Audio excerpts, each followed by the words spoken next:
जय भीम, जय भारत, जय संविधान। बहुजन समाज में जन्मे सभी संतों, गुरुओं, महापुरुषों को नमन करते हुए परम पूजनीय डॉक्टर बाबा साहब अम्बेडकर, राष्ट्रपिता ज्योतिबा फूले, माँ सावित्रीबाई फूले, माँ फातिमा शेख और जो अन्य महापुरुष हैं बहुजन समाज के, छत्रपति साहू जी महाराज, शिवाजी महाराज, संत गाडगे जी महाराज, गुरु नारायण स्वामी, प्यारे लल्लभ यादव, बाबू जगदेव प्रसाद कुशवाहा, जननायक कपूरी ठाकुर, शहीद उधम सिंह, शहीद भगत सिंह, मेरे रहबर और मेरे आदर्श मान्यवर साहब श्री काशीराम।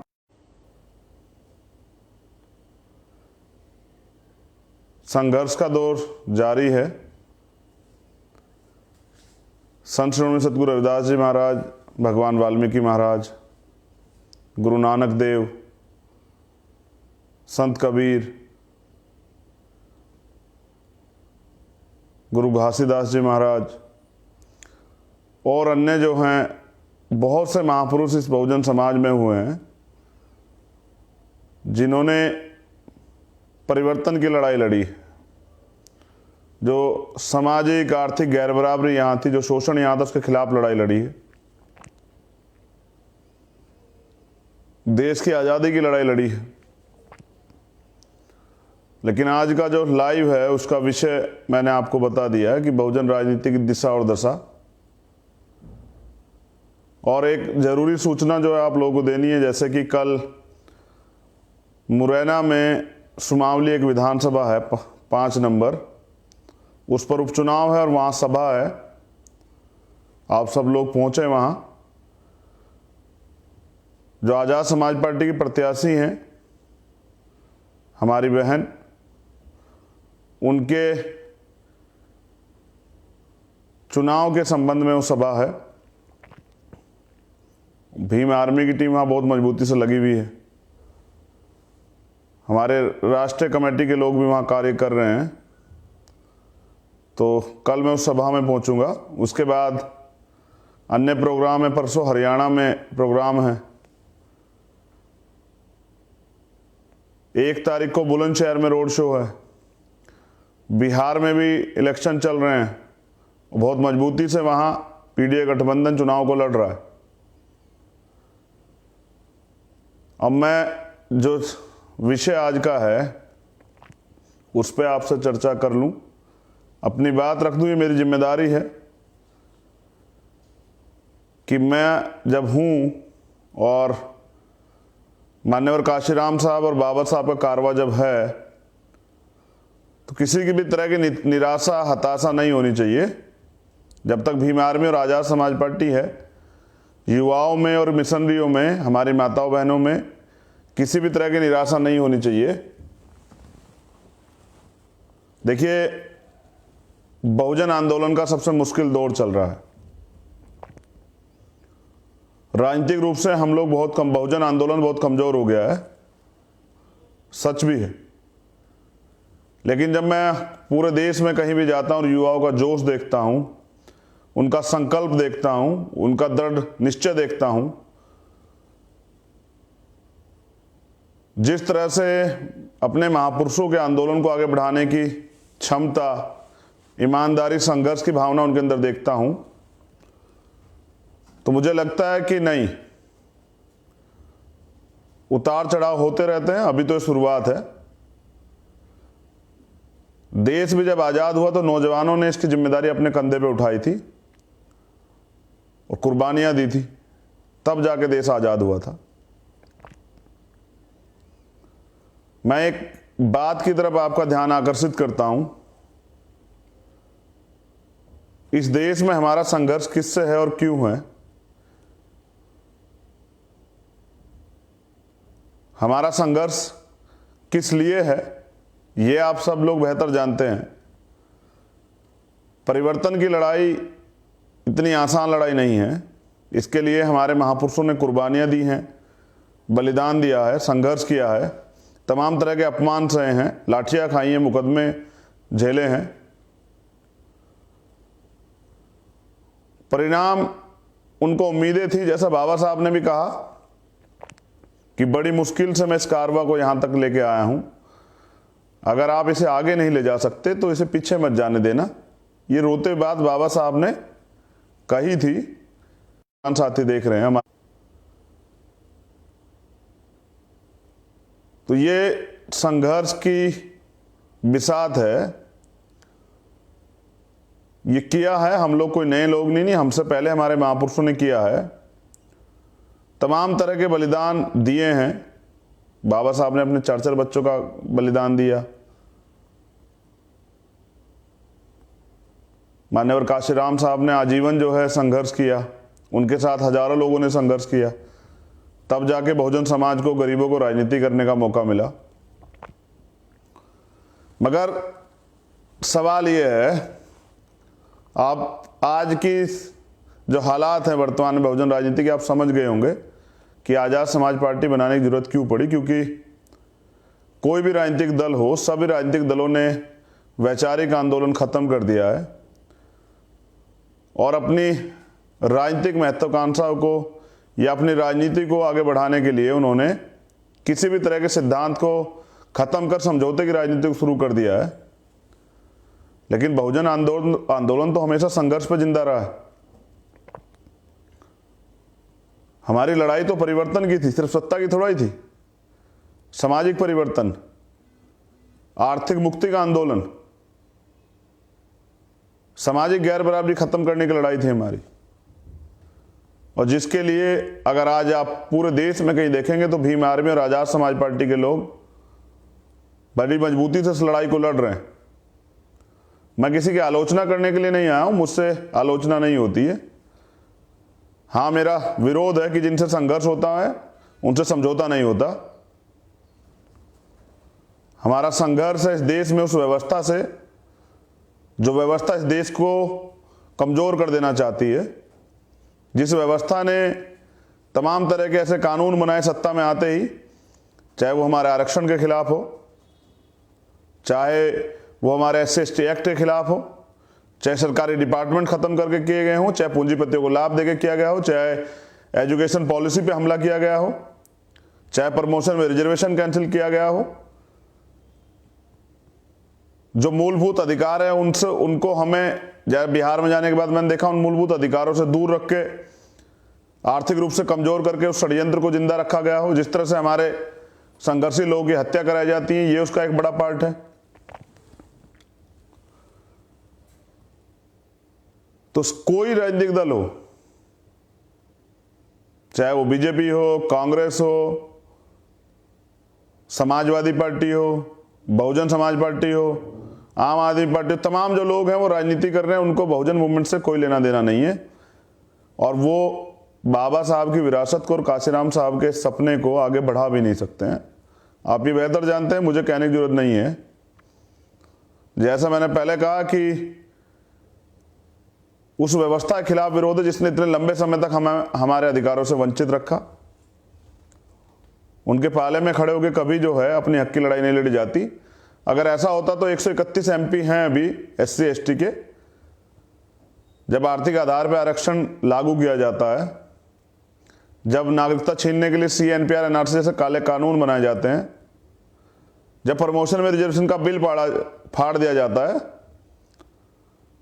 तो आप देखिए कि वो MP जो दो पार्टियों के प्रति समर्पित हैं, वो विधायक जो अपनी पार्टी के प्रति समर्पित हैं, वो चुप रहते हैं। तो उनका एकमात्र लक्ष्य सिर्फ सत्ता में बने रहना है। व्यवस्था परिवर्तन से, आंदोलन से उनका कोई लेना देना नहीं है। अब बहुत सारे लोग कहते हैं कि आजाद समाज पार्टी के आने से भारतीय जनता पार्टी जो है वो मजबूत हो जाएगी। मैं आपसे सवाल करता हूं, पूछना चाहता हूं, भारतीय जनता पार्टी तो आज मजबूत है। जो लोगों ने वादा किया था कि भारतीय जनता पार्टी को रोकेंगे, उनकी कथनी करनी को देखिए, क्या वो रोक पाए हैं? अभी तो आजाद समाज पार्टी ने संघर्ष शुरू किया है, लेकिन जिन लोगों ने संकल्प के साथ ये वादे किए थे कि हम भाजपा को रोक देंगे और भारतीय जनता पार्टी को हम लोग कमजोर कर देंगे, तो आप देखिए पिछले कुछ समय में भारतीय जनता पार्टी कितनी मजबूत हुई है। कि वो लगातार संविधान पे हमला कर रही है और संविधान को ख़त्म करने का प्रयास कर रही है। ये मेरी वजह से तो नहीं हो पा रहा, ये तो उनकी नाकामी है जिन्होंने वादे किए थे कि हम रोक देंगे। हमारे साथ रह के भारतीय जनता पार्टी को रोका जा सकता है, लेकिन रोकने की बजाय भारतीय जनता पार्टी और मजबूत हुई है और वो अपने एजेंडे पे जो आरएसएस का छिपा हुआ एजेंडा है कि किसी तरह से एससी एसटी ओबीसी माइनॉरिटी के लोगों, इस देश की महिलाओं को गुलाम बना के रखा जाए, उनके हक अधिकार छीन लिए जाए, सारी जो व्यवस्था पूंजीपतियों के हाथ में दे दी जाए, वो तो लगातार कामयाब हो रहे हैं। तो इसका मतलब जिन लोगों ने वादे किए थे कि हम ये रोक देंगे, उनका संकल्प जो है मजबूत नहीं है, उनके पास वो लोग नहीं समर्पित जो इस लड़ाई को लड़ सके। लेकिन भीम आर्मी और आज़ाद समाज पार्टी के पास ऐसे नौजवान हैं, ऐसी माताएं बहनें, ऐसे बुजुर्ग हैं जो संघर्ष के लिए तैयार हैं और संघर्ष कर भी रहे हैं। मैं धन्यवाद देता हूं उन सभी लोगों को जो संघर्ष कर रहे हैं बिना किसी स्वार्थ के। लेकिन हमारी लड़ाई इस देश में बहुजन समाज को सत्ता में स्थापित करने की है, बहुजन समाज को ताकतवर बनाने की है, बहुजन विचारधारा को आगे बढ़ाने की है, गरीबों को, शोषितों, वंचितों को, मजलूमों को सत्ता में स्थापित करने की है, सत्ता के साथ व्यवस्था परिवर्तन की है, राजनीति की तरफ नहीं है। मान्यवर काशीराम साहब ये कहते थे कि मुर्दा लोग मिशन नहीं चलाते और जिंदा लोग रुकने नहीं देते। आपको तय करना है कि राजनीति तो तमाम लोग कर रहे हैं कि मिशन किसे चलाना है। मैं एक और जानकारी आपको दे दूं कि इस देश को बर्बाद करने में भारतीय जनता पार्टी ने कोई कसर नहीं छोड़ी है। अब मैं पूरे देश में निराश बैठे हुए, हताश बैठे हुए बहुजन समाज के उन कैडराई लोगों से, अपने नौजवान साथियों से ये निवेदन करता हूं कि वो अब पूरे देश में आज़ाद समाज पार्टी को मजबूत करें। आप निराश ना हो, हम बहुजन विचारधारा को घर घर लेके जाएंगे और बाबा साहब डॉक्टर भीमराव अंबेडकर जी, राष्ट्रपिता ज्योतिबा फूले जी और मान्यवर साहब काशीराम जी का सपना पूरा करेंगे। मैं एक कड़वी, वो मान्यवर काशीराम साहब के बहुजन सपने को, बहुजन समाज को शासक बनाने का जो सपना उन्होंने देखा था, उसे कमजोर कर देंगे। तो मैं कहना चाहता हूं कि अब आज़ाद समाज पार्टी है, अब भीम आर्मी है,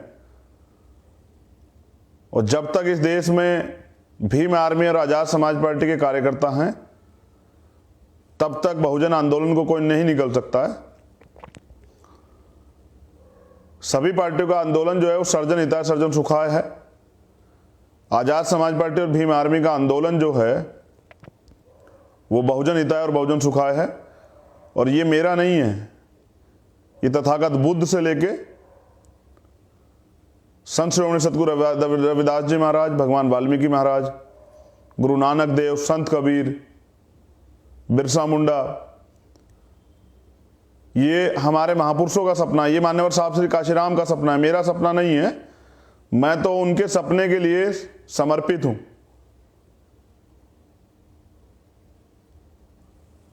मैं फिर आपसे कह रहा हूं, विकल्प बहुत हैं बिखरने के लिए और संकल्प एक ही है निखरने के लिए, वो है भीम आर्मी और आज़ाद समाज पार्टी। सिद्धांतों की राजनीति,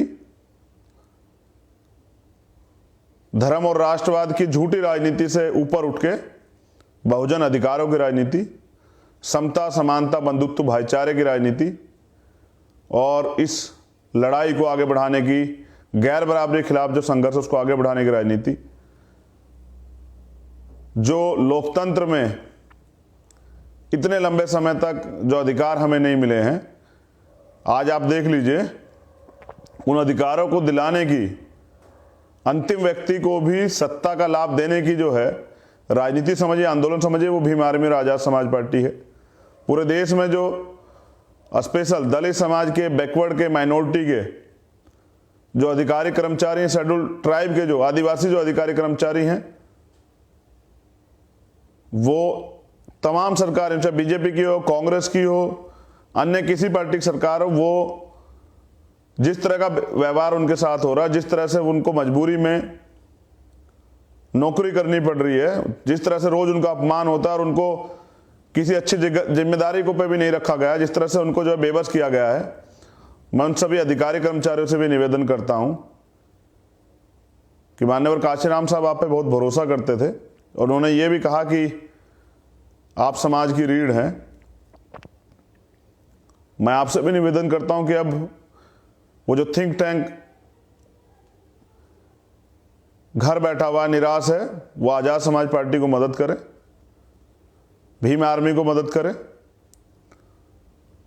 तो बहुजन राजनीति को पूरे देश में स्थापित करने के लिए हम लोग तैयार हैं। मैं धन्यवाद करता हूं सभी नौजवानों का, जिम्मेदार साथियों का, भीम आर्मी आजाद समाज पार्टी के कार्यकर्ताओं का, हमारी माताओं बहनों का। पूरी जिम्मेदारी के साथ इस आंदोलन को, इस संघर्ष को बहुजन समाज के एक एक घर तक पहुंचाने का हम लोग काम करेंगे। और जब तक बाबा साहब और मान्यवर साहब श्री काशीराम का सपना पूरा नहीं होता, तब तक हम लोग आराम नहीं करेंगे। युवा की जिम्मेदारी है कि वो उसके बाप दादा द्वारा देखे गए सपने को पूरा करे। जैसा मैंने पिछली 2-3 बार की रैलियों में ये बात कही, मैं अब आपके लाइव में भी आपके सामने कहना चाहता हूं कि सवाल ये नहीं कि मौत के बाद जिंदगी है या नहीं, सवाल ये है कि मौत से पहले आप जीवित थे या नहीं। बाबा साहब का ये सेंटेंस जो मेरे दिल और दिमाग पे बचपन से छपा हुआ है, उन्होंने कहा कि जीना कोई बड़ी बात नहीं है, बड़ी बात यह है कि स्वाभिमान से जीना, सम्मान से जीना, गुलामी के 1000 साल और सम्मान का 1 घंटा बराबर। वो सम्मान का जो 1 घंटा है वो जीवन है, और गुलामी का जीवन वो जानवरों का जीवन। ये हमारे समाज ने बहुत लंबे समय तक जिया है। अब इस गुलामी के जीवन से मुक्ति दिलाने के लिए, अपने रहबरों महापुरुषों के आंदोलन को मजबूती देने के लिए मैं देश के बहुजनों से आह्वान करता हूं कि वो एकजुट हो जाएं और आजाद समाज, पूरे देश में आजाद समाज पार्टी जुड़े। हम अपने महापुरुषों के सपने को पूरा करेंगे और उसके लिए संघर्ष करेंगे। बहुजन आंदोलन तो संघर्ष से ही चलता है, और तमाम तरह के विरोध, तमाम तरह के षड्यंत्रों के बाद अगर बहुजन मूवमेंट चल पाती है तो उसके लिए बहुजन समाज का ये दावा बहुत मजबूत होता है कि बहुजन समाज संघर्षशील है और वो संघर्ष करना जानता है। इसका उदाहरण है दशरथ मांझी कि हम पहाड़ भी काट सकते हैं। तो अगर लक्ष्य बना लिया जाए और ठान लिया जाए, जैसा कहा गया कि मान लो तो हार और ठान लो तो जीत, अगर आप ठान लें कि हमें अपने महापुरुषों के सपने को पूरा करना, तो वो दिन दूर नहीं कि वो पूरा होगा, क्योंकि वोट सिर्फ यहाँ बहुजन समाज के पास है। लेकिन बहुजन समाज आज भी राजनीति में सदन के बाहर ही खड़ा है, सदन के अंदर घुसाने के लिए और सदन के अंदर उनको स्थापित करने के लिए आजाद समाज पार्टी का निर्माण किया गया है। जो जिनके आदर्श हैं, सिद्धांत है अपने महापुरुषों के, जिन पर चल के हमें आगे बढ़ना है। जैसा मैंने कहा और दोबारा कह रहा हूं कि जिनसे संघर्ष होता है उनसे समझौता नहीं होता। बाकी आप सब लोग समझदार हैं। जय भीम, जय भारत। आलोचना करने से कार्य आगे नहीं बढ़ेगा, संघर्ष करने से कार्य आगे बढ़ेगा। पूरे देश की उम्मीद है, विश्वास की किरण है भीम आर्मी और आजाद समाज पार्टी। मैं तमाम कार्यकर्ता पदाधिकारियों से अपील करता हूं कि अपने निजी स्वार्थ में इसको कमजोर ना होने दें। ये लंबा संघर्ष है और ये मिशन है। मिशन चलाने के लिए संघर्ष बहुत जरूरी है, संघर्ष का रास्ता ना छोड़ें। और पूरे देश में जहां भी कोई अत्याचार हो, अन्याय हो, कोई जुल्म जाती हो किसी बहुजन समाज के व्यक्ति के साथ, तो आप लोग उसकी मदद जरूर करें, उसके साथ जरूर खड़े हों। आप प्रेम भाईचारा बहुजन समाज में जरूर बनाएं। मुझे सुनने के लिए बहुत बहुत धन्यवाद। बस याद रखिए कि यहां बहुजन राजनीति कमजोर हुई है, बहुजन विचारधारा कमजोर नहीं है। वैचारिक रूप से बहुजन विचारधारा तमाम नौजवानों ने एक्सेप्ट की है, स्वीकार की, और वो इस संघर्ष को आगे बढ़ा रहे हैं। राजनीतिक रूप से बहुजन समाज कमजोर हुआ है, वैचारिक रूप से नहीं हुआ है। वैचारिक रूप से बहुजन आंदोलन आज भी भीम आर्मी और आजाद समाज पार्टी देश में चला रहे हैं और चलाते रहेंगे। जय भीम, जय भारत, जय संविधान। आप सभी के लिए मेरी बहुत बहुत मंगल कामनाएं। मेरा निवेदन स्वीकार करें और मान्यवर साहब श्री काशीराम और डॉक्टर बाबा साहब भीमराव अंबेडकर के सपने को पूरा करने के लिए संघर्ष करें। जय भीम।